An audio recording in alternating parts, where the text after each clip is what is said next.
दोस्तों अभी एक नया जोड़ा था जिसकी शादी हुई है। तो पत्नी कुछ समय बाद बोलती है अपने पति से कि चलो मायके घूम कर आते हैं। तो दोस्तों वो लड़का जो होता है अपनी पत्नी को लेकर के अपनी ससुराल चल देता है और ससुराल पहुंच जाता है। जैसे कि अभी शादी हुए कुछ ही समय हुआ होता है, उसकी अच्छे से खातिरदारी होती है। शाम को एक कमरा दे दिया जाता है उस लड़के को, यानी कि दामाद को। वहाँ वो लिटा दिया जाता है और लिटाने के बाद में दोस्तों रात हो जाती है, सो जाता है।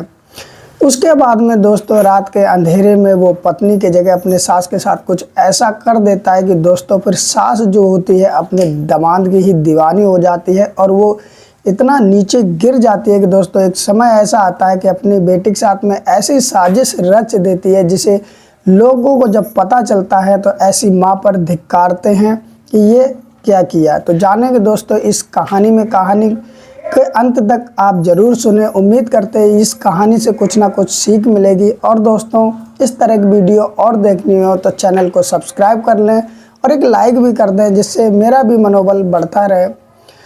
दोस्तों ये कहानी है उत्तर प्रदेश की, और उत्तर प्रदेश में एक ज़िला लगता है कासगंज। कासगंज ज़िला के अंतर्गत एक थाना लगता है सिरपुरा थाना, और उसके अंतर्गत एक गांव लगता है पारसी नगला गांव।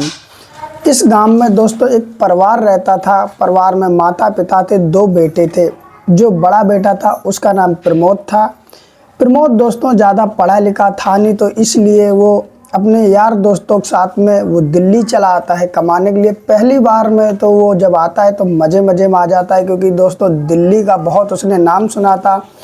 तो उसे ऐसा लगता था दिल्ली में जैसे कोई पैसे का पेड़ होता, वहाँ जो भी जाता है एकदम हीरो सा बन के लौट के आता है। तो उसे भी दिल्ली आने की सूझती है, वो भी दिल्ली आता है, यहाँ पर नौकरी वगैरह करने लगता है।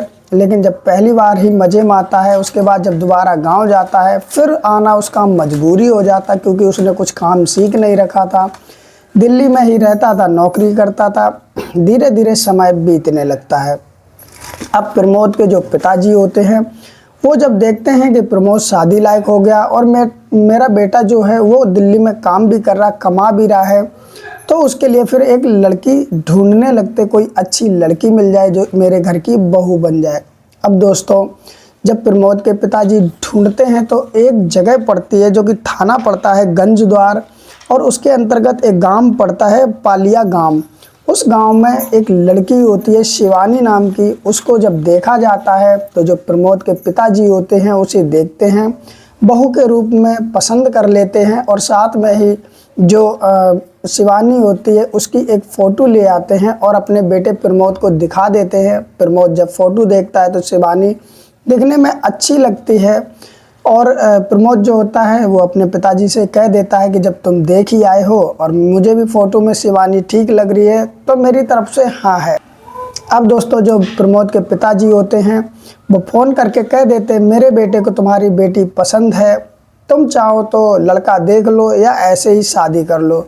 तो जो शिवानी की माँ होती है जिसका नाम प्रेमवती होता है, वो कहती है दरअसल आज के समय पर कुछ भी किसी का भरोसा नहीं, इसलिए मैं लड़के को देखूंगी और देख करके जब सामने से बातचीत कर लूँगी तभी शादी करूँगी। अब दोस्तों प्रेमवती इतनी जब बात कहती है तो प्रमोद के पिताजी प्रमोद को फ़ोन करके दिल्ली से बुलाते हैं कि बेटा आ जाओ, तुम्हें देखने के लिए उनके माँ और पापा आएंगे शिवानी के, और शिवानी भी आएगी।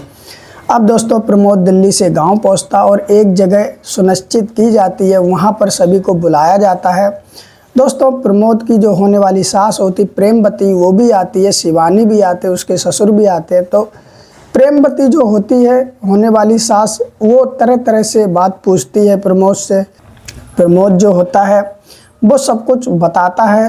प्रमोद की होने वाली सास हंसी मजाक भी करती है, यानी कि हर तरह से लड़के को आजमा कर देखती है कि ये ठीक है या कहीं मानसिक स्थिति इसकी ख़राब तो नहीं, चला फिरा के हर तरीके से देखती है। उसके बाद में प्रमोद शिवानी आपस में बात करते हैं, दोनों ये एक दूसरे को पसंद कर लेते हैं। शिवानी को प्रमोद पसंद आ जाता और प्रमोद को शिवानी पसंद आ जाती। अब दोस्तों 2018 में एक डेट रखी जाती है, उस डेट को इनकी शादी पक्की हो जाती है। दोस्तों धीरे धीरे समय गुजरता है और उसके बाद 2018 में शिवानी और प्रमोद की शादी हो जाती है। शादी होने के बाद में शिवानी दुल्हन बन के प्रमोद के घर पे आ जाती है और रहने लगती है। अब दोस्तों प्रमोद जो होता है शिवानी का अच्छे से ख्याल रखता है। जो चीज़ें वो मंगाती थी प्रमोद ला देता था, कभी कुछ खाने के लाता था, कभी कुछ ना कुछ उसके लिए लाता ही रहता था। क्योंकि दोस्तों जब शादी होती है और पत्नी से वो सारा कुछ प्यार सुख सम्मान मिलता है तो पति भी पत्नी के दीवाने हो जाते हैं और उधर शिवानी भी अपने पति की दीवानी हो जाती। समय दोस्तों 1-2 महीना कब कट जाता पता ही नहीं चलता है। उसके बाद में प्रमोद कहता है कि अब मैं दिल्ली जा रहा हूँ कमाने के लिए। तो शिवानी रोती है, कहती है कि तुम मत जाओ, मुझे अकेला छोड़ के यहाँ पर अच्छा नहीं लगेगा। तो प्रमोद कहता है देखो कमाने के लिए तो जाना ही पड़ेगा, प्यार से ही सिर्फ घर नहीं चल जाता है, और जल्द ही मैं कुछ इंतज़ाम कर लूँगा जिससे तुम्हें भी दिल्ली फिर बुला लूँगा अपने साथ। शिवानी भी खुश हो जाती है बुलाने के नाम पर और उसके बाद में तसल्ली करके बैठ जाती है। इधर जो प्रमोद होता है वो चला आता है दिल्ली। अब दोस्तों प्रमोद 1-2 महीने काम करता, उसके बाद में अपने घर चला जाता और घर जाने के बाद में शिवानी से मिलता। इस तरह ज़िंदगी दोस्तों गुजरने लगती है। धीरे धीरे 7-8 महीने गुजरते हैं कि प्रमोद दिल्ली से जब घर पहुंचता है तो शिवानी कहती है कि मम्मी पापा का फ़ोन आया था, वो कह रहे थे कि जब प्रमोद आ जाएं तो उनको लिवा करके यहाँ आना, क्यों ना ऐसा काम करो कि 2 दिन के लिए हम तुम मायके घूम के आते। तो प्रमोद कहता ठीक है, इसमें दिक्कत भी क्या है, वैसे भी 3-4 महीने तो हो ही गए हैं, हम तुम अभी गए भी नहीं हैं। प्रमोद भी कहता चलो ससुराल घूम के आते हैं। और अगले ही दिन शिवानी प्रमोद दोनों ही तैयारी करते शिवानी के मायके जाने की। अब दोस्तों शिवानी प्रमोद के साथ में मायके पहुंच जाती है। पहुंचने के बाद में उसकी अच्छे से प्रमोद की खातिरदारी होती है, क्योंकि वो अभी नया नया दामाद बना था और एक आधी बार वहां पर गया था, इसलिए प्रमोद की अच्छे से खातिरदारी होती है। शाम को बढ़िया से खाना बनता है, प्रमोद उसको खाता है और खाने के बाद में दोस्तों फिर अब टाइम आता है सोने का। तो दोस्तों जैसे एक ये कमरा एक ये कमरा, बीच में 4 इंची दीवार थी और एक बाहर कमरा बना, इस तरह मकान बना था शिवानी के मायके का। तो इधर वाले कमरे में जो प्रदीप होता है उसकी खाट डाल दी जाती है और बराबर वाले कमरे में माँ लेट जाती है, उसकी शिवानी पत्नी जो होती है वो लेट जाती है, और जो ससुर होते हुए बाहर वाले कमरे में लेट जाते। हल्की हल्की सर्दी पड़ रही थी दोस्तों। समय के साथ धीरे धीरे समय गुजर जाता है। अब जैसे ही रात के 12 बजते हैं प्रमोद शिवानी को फ़ोन करता है कि शिवानी माँ सो गई हो तो तुम आ जाओ। तो शिवानी कहती है कि तुमको शर्म आनी चाहिए, तुम अपनी ससुराल में हो और तुम ये सब करने की कह रहे हो, तुम्हें शर्म नहीं आती क्या? तो प्रमोद कहता है किस बात की शर्म, मुझे आ ही 1-2 दिन हुए हैं दिल्ली से, वैसे भी तुमसे मैं इतनी दूर रहता हूँ, 2-4 दिन का मेरे पास समय है, क्या तुम आ नहीं सकती हो? शिवानी बहुत समझाती लेकिन प्रमोद अपनी जिद पे अड़ जाता, नहीं तुम्हें आना होगा। तो शिवानी अपनी माँ की तरफ देखती है और जब उसे लगता है कि उसकी माँ सो गई है, उसके बाद में शिवानी दबे पैर प्रमोद के कमरे में आ जाती है। बराबर में कमरा होता है और आने के बाद में दोस्तों उसी के खाट पे उसी की रजाई में वो घुस जाती है और घुसने के बाद में वो दोनों प्रेम में खो जाते हैं। इधर दोस्तों शिवानी की हल्की फुल्की जो आवाज़ आ रही थी उसकी आहट से शिवानी की माँ जो होती है जग जाती है, प्रमोद की सास, और देखती है कि मेरी बेटी खाट पर तो है ही नहीं, आखिर गई तो गई कहाँ। उसे हल्की हल्की आवाज़ें आ रही थी। तो जो उसका घर बना था पक्की दीवार तो थी लेकिन उस पर कोई प्लास्टर नहीं था, तो जो छोटे छोटे छेद रह जाते हैं उसी छेद से जब उसकी माँ झांक करके देखती है तो देखती है कि प्रमोद और शिवानी दोनों प्यार में खोए हुए हैं। अब थोड़ी देर जैसे ये सब शिवानी की माँ यानी कि प्रमोद की सास देखते रहते तो उसके अंदर की जो उमंगें होती हैं वो भी जाग जाते हैं। जिस प्रकार वो प्यार कर रहे थे कहीं ना कहीं शिवानी कि माँ के दिल में भी चलने लगता, काश मैं भी ये सब कर सकूं। और दोस्तों उसके जो मन के विचार होते हैं बहुत ज़्यादा बदल जाते हैं। वो काफ़ी देर तक खड़े खड़े देखती रहती जब तक इन लोगों की दिल की इच्छा पूरी नहीं हो जाती है। और शिवानी की जब दिल की इच्छा और जो प्रमोद होता दोनों पूरी होती, ये लोग हटते हैं, वैसे ही शिवानी की माँ एकदम अपनी खाट पे लेट जाती है और सोने का नाटक करने लगती है। शिवानी उधर से फ्री होके आती है, अपनी खाट पर लेटती है, माँ की तरफ देखती है, माँ तो सोने का नाटक कर रही थी। वो सोचती है कि माँ सो रही और शिवानी लेट जाती है। लेटने के बाद में दोस्तों शिवानी को नींद आ जाती है, शिवानी सो जाती है। इधर होता ये है कि इधर प्रमोद जो होता है वो सोता नहीं है दोस्तों। लगभग 1:30 बजे के आसपास फिर से शिवानी को फ़ोन करता है उसका दोबारा मन हुआ होगा बुलाने का, इसलिए वो फ़ोन करता है। लेकिन शिवानी दोस्तों गहरी नींद में सो चुकी थी। उसके बाद में जो फ़ोन होता है शिवानी की माँ उठा लेती है और फ़ोन काट करके मैसेज टाइप करती है कि इतनी रात को फ़ोन क्यों कर रहे हो, सब जग जाएंगे। तो उसी मैसेज में जो प्रमोद होता है रिप्लाई करता है कि मेरा फिर से मन है, एक बार आ जाओ। अब दोस्तों शिवानी तो सो चुकी थी, टाइपिंग उसकी माँ यानी कि प्रमोद की सास कर रही थी। अब प्रमोद की सास जो होती है वो कहती है कि ये ससुराल यहाँ जान जाएंगे सब तो क्या होगा। तो प्रमोद कहता कुछ नहीं होगा, तुम एक बार आ जाओ और फिर चली जाना। उधर प्रमोद की जो सास होती है वो फ़ोन पे फिर टाइप करती है कि ठीक है मैं आ जाऊंगी, लेकिन ये ससुराल है, एक काम करो कोई देख ना ले, इसलिए तुम अपने कमरे की लाइट बंद कर दो, उसके बाद मैं आ जाऊंगी। अब प्रमोद जो होता है उसे तो अपनी पत्नी से प्यार करना था, इसलिए उठता है, अपने कमरे की लाइट बंद कर देता है। दोस्तों कमरे में बिल्कुल अंधेरा हो जाता है और इधर जो प्रमोद की सास के अंदर जो उमंग जगी थी, जो दिल के अरमान थे, उस अरमान को लिए हुए वो चुपचाप दबे पैर निकलती है। शिवानी को देखती वो सो रही, चुपचाप जाती है और अपनी दामाद के खाट में घुस जाती है। घुसने के बाद में दोस्तों दोनों प्रेम प्रसंग करने लगते हैं। लेकिन जब प्रमोद प्रेम प्रसंग कर रहा होता है तो उसे शरीर की बनावट से, शरीर से पता चल जाता है कि ये मेरी पत्नी शिवानी नहीं है, कोई और ही है। लेकिन दोस्तों इस बीच में उनमें प्रेम चल रहा था और दोस्तों वो अपने मोबाइल की फ्लैश लाइट जगाता है। वैसे ही जैसे वो देखता है तो उसके पैरों तले ज़मीन निकल जाती कि आखिरकार वो अपनी सास के साथ ही प्रेम प्रसंग कर रहा था। वैसे ही अपनी सास से बोलता, अरे तुम यहाँ कैसे, तुम कैसे आ गई। उसके मुंह से कुछ शब्द ही नहीं निकल रहा था, बस इतना ही निकलता है। तो सास उसकी कहती कि चुप रहो, जो कर रहे हो वो करते रहो, मेरी भी दिल की इच्छा थी इसलिए मैं यहाँ पर आई। प्रमोद कहता लेकिन तुम्हारा हमारा रिश्ता क्या, इसे तो देखना चाहिए, अगर किसी को पता चल जाए तो आखिरकार क्या होगा। प्रमोद की जो सास होती है वो कहती है किसी को कुछ पता नहीं चलेगा, शिवानी अच्छी गहरी नींद में सो रही है और यहाँ पर हम ही तुम हो और कोई नहीं। प्रमोद का कुछ भी करने का मन नहीं था, लेकिन शिवानी की जो माँ होती है वो कहती है कि अब अध पर नैया क्यों छोड़नी, जब ये सब हो ही रहा है तो इसे कर दो, मेरी भी दिल की हसरत है और ये किसी को पता नहीं चलेगा। अब दोस्तों प्रमोद करता क्या ना करता वो सब करने लगता है। अब दोस्तों कहते हैं कि जिसके विचार ही बदल जाए, गंदे हो जाए तो क्या कर सकते हैं, और शिवानी की माँ के विचार बदल चुके थे। अब लास्ट में शिवानी की माँ कहती है प्रमोद से कि मैं तुम्हारी पत्नी से ज़्यादा अच्छा और बढ़िया करूँगी। उसके बाद में वो भी हाथ बटाती और सब कुछ उनके बीच में होता है। दोस्तों इधर रात कट जाती है धीरे धीरे और जब इनका प्यार प्रसंग पूरा होता है शिवानी की माँ आके लेट जाती है। अब दोस्तों जब सुबह होता है तो प्रमोद का चेहरा उतरा हुआ था, उसके दिल में वही चल रहा था कि ये शायद रात को मैंने गलत किया।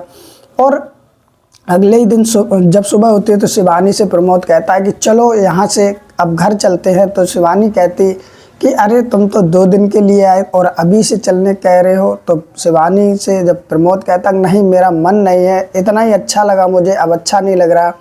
शिवानी को तैयार करता है अपने घर जाने के लिए। इधर शिवानी की जो माँ होती है प्रेमवती, वो प्रेमवती कहने लगती है अपने दामाद से कि आज और रुक जाओ।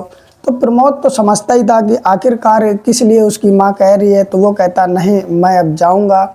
उसके बाद में ये दोनों चले जाते हैं। 1-2 दिन वो रुकता है, उसके बाद में प्रमोद अकेला ही दिल्ली चला जाता है। अब इधर जैसे ही शिवानी के जरिए पता चलता है प्रेमवती यानी कि प्रमोद की सास को प्रमोद दिल्ली चला गया, वैसे ही वो फ़ोन मिलाने लगती है।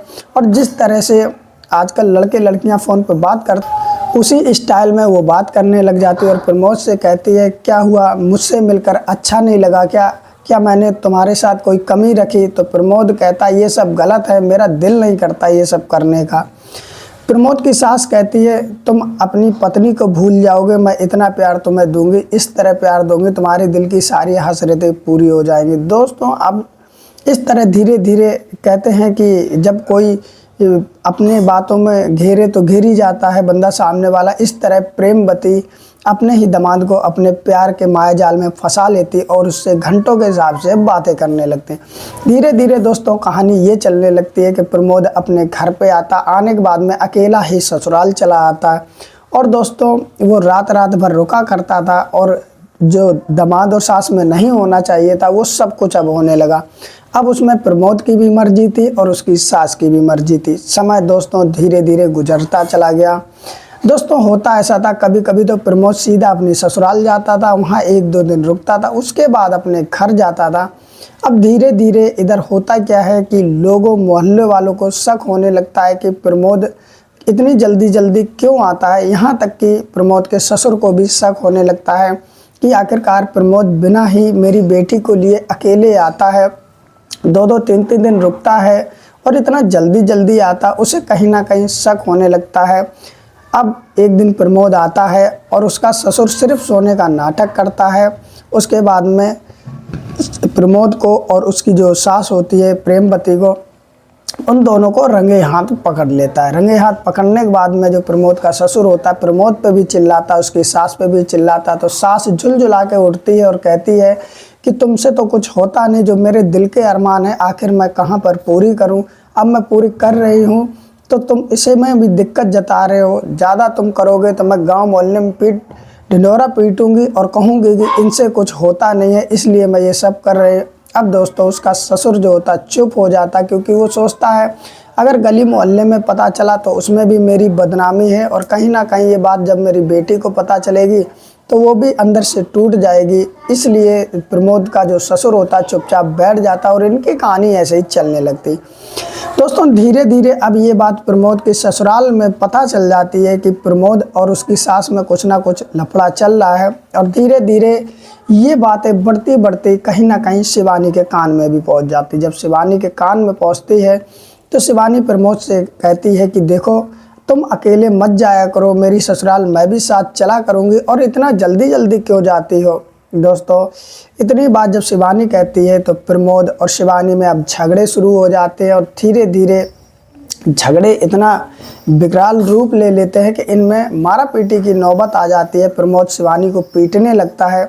एक समय ऐसा आता है कि शिवानी अपनी माँ को फ़ोन करती है और फ़ोन करके कहती है कि मम्मी तुम ये अच्छा नहीं कर रही हो, मेरे साथ मेरा घर बिगाड़ रही हो, तुम प्रमोद को मत बुलाया करो। तो उसकी माँ कहती है मैं तो बुलाऊंगी, तुम्हें जो करना हो कर लो, और तुम्हें इतनी शर्म लगती है तो चुल्लू भर पानी में डूब मरो, मैं तो जो कर रही हूँ वो करूँगी। अब दोस्तों कहीं ना कहीं शिवानी भी अंदर से टूट जाती है। अब वो सोचती है कि ये सब बंद हो जाए, लेकिन अब जो प्रमोद होता है वो ये सब छोड़ने वाला होता नहीं है। समय दोस्तों धीरे धीरे बढ़ता जाता है।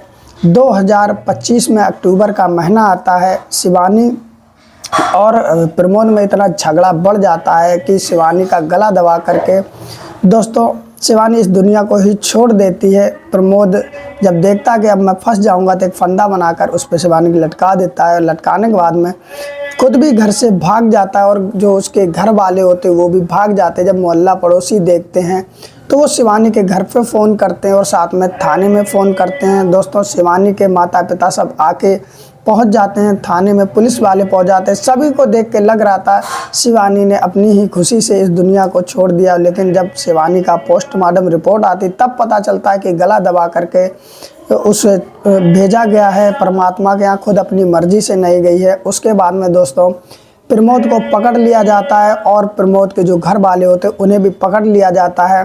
फिर कहा जाता है प्रमोद से क्या हुआ, तो दोस्तों उसके बाद में प्रमोद के घर वाले बता देते हैं कि प्रमोद और उसकी सास के बीच में अफेयर चल रहा था और शिवानी की माँ ने ही बोला था कि शिवानी को रास्ते से हटा दो, उसके बाद हम तुम शादी कर लेंगे और ज़िंदगी भर साथ रहेंगे, और इसी के चलते ये सब प्रमोद ने किया। पुलिस वाले जो होते दोस्तों शिवानी की माँ को भी गिरफ्तार करते, प्रमोद को भी गिरफ्तार करते और दोनों को अदालत में पेश किया जाता और उन पर उचित कार्रवाई होती, दोनों को जेल भेज दिया जाता। लेकिन दोस्तों सोचने वाली ये बात है कि एक माँ ने अपनी ही बेटी को इस दुनिया से हटा दिया और उसका घर भी बर्बाद कर दिया। अपने स्वार्थ में इतना नीचे एक माँ गिर जाएगी कभी किसी ने सोचा नहीं था। सास दामाद का रिश्ता तो एक माँ बेटे की तरह होता है, जो कि दोस्तों इस रिश्ते को भी इन लोगों ने कलंकित कर दिया। फिलहाल दोस्तों ये कहानी के बारे में आप लोगों का क्या कहना है, जो भी कहना हो हमें कमेंट में ज़रूर लिखें और हम आपका कमेंट ज़रूर पढ़ेंगे और अगली वीडियो में उसको पढ़ेंगे। और दोस्तों अपने नाम पते के साथ लिखें जिससे हम आपका नाम भी ले सकें कि आपने कमेंट कहाँ से किया। दोस्तों अगर ये वीडियो अच्छी लगी हो, मेरी मेहनत भी दिखी हो, तो एक लाइक भी कर दें। इस तरह कहानी सुनने के लिए चैनल को सब्सक्राइब भी कर दें, जिससे मेरा भी हौसला बढ़ता रहे। और दोस्तों इस वीडियो को ज़्यादा से ज़्यादा शेयर करें, जिससे और लोग भी जागरूक हो सकें। इस कहानी को सुनाने का उद्देश्य किसी की भावनाओं को ठेस पहुंचाना नहीं, बस आप लोगों को जागरूक करना है, सतर्क करना है कि आज की दुनिया में कैसे कैसे मामले चल रहे हैं। तो दोस्तों अगर आप फेसबुक पेज पे सुन रहे हो तो लाइक करके फॉलो कर दें। फिर मिलते हैं किसी और कहानी, किसी और घटना के साथ में। तब तक अपना ख्याल रखें और सतर्क रहें। नमस्कार।